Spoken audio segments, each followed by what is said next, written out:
Here is the story of a rare, legendary rider.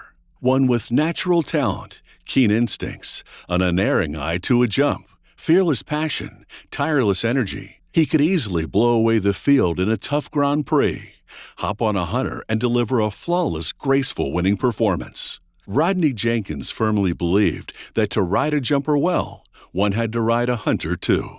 Rodney Jenkins journeyed from a modest country upbringing in Virginia to the top of equestrian sports in the 1960s, 70s, and 80s without ever taking a riding lesson.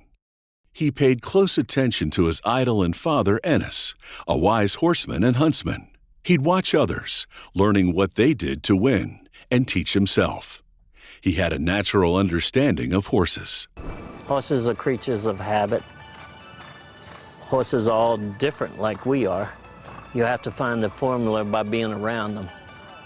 Once you ride them, you feel what they want. Instinct of man to the horse is very important.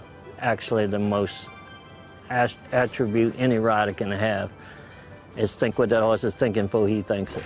It was not unusual for him to sweep the hunter divisions at major shows. In 1967, he took AHSA Horse of the Year awards in 5 of his 6 divisions. Rodney's first big international win was here in Washington, the President's Cup in 1970, stunning the crowd by claiming victory with a 5-second margin. He would go on to win the President's Cup 4 times on 3 different horses. With Rodney in the irons, the partnership of horse and rider was magical. He was the most dominant rider in both hunter and jumper rings. No rider to this day has matched his achievements. Despite his amazing success, Jenkins gave most of the credit to his mounts.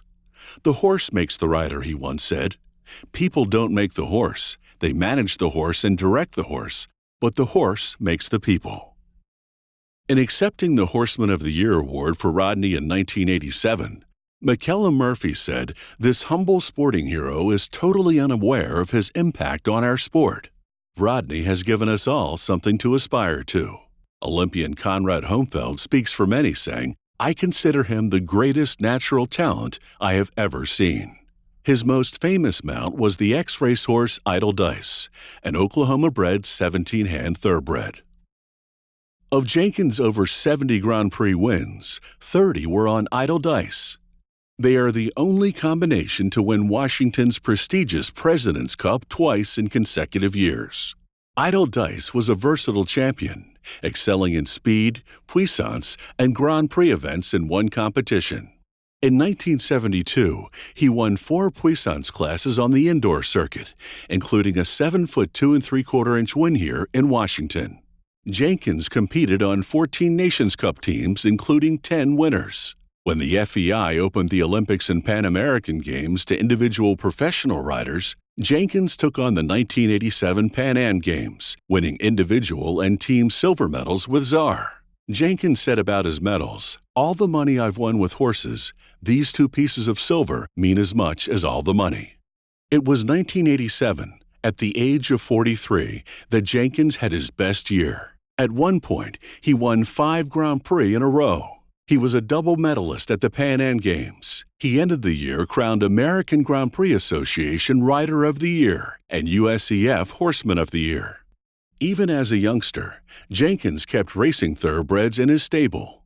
You'll still find him, his keen eyes on a horse, Barn 9, Laurel Park in Maryland. No surprise, he has become one of Maryland's top trainers, named Maryland Trainer of the Year in 2004. He was known as the Red Rider because of the shocks of red hair that flew out from underneath his helmet. But when Rodney Jenkins would reach up to secure his helmet prior to launching his round, it was a signal to other competitors to beware. They were about to be beat. The glint in his eye comes straight from the passion in his heart as he warns, "You're getting in a Ferrari, remember that. Don't go too fast."